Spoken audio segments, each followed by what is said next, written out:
महिन्यातून एकदा का असे ना का तुम्ही हा पॅक घरी बनवून केसांना लावलाच पाहिजे. स्मूथ, सिल्की, शाईन आणि भरपूर चांगले होतात तुमचे हेअर्स.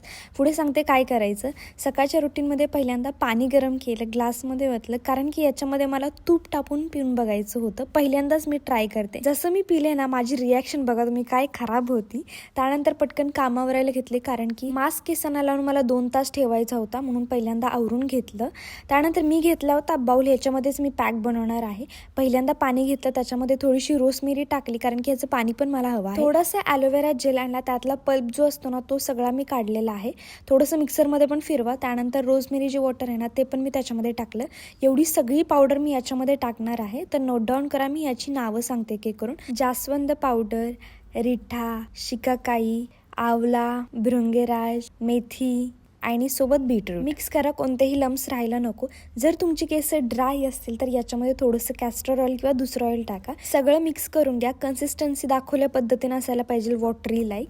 आणि आता तुम्ही तुमच्या केसांना यूज करा. पण एक गोष्ट लक्षात ठेवा की तुमची स्काल्प जी आहे ना ती क्लीन असायला पाहिजे ही लावायच्या आधी, तरच ते आतपर्यंत जाणार आहे. तुमच्या केसांना ते नरिशमेंट मिळणार आहे. दाखवल्या पद्धतीनं सगळीकडे अप्लाय करून घ्या.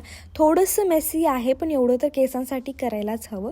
पूर्ण मी बाउल पुसून सगळं घेतलेलं आणि केसांच्या लेंथ, रूट सगळीकडे लावलेलं आहे. लावून झाल्यानंतर ना जे फूड रॅपर असतं ना प्लास्टिकचं, त्याच्याने मी रॅप करत आहे माझी केस, जेणेकरून केस ड्राय व्हायला नको.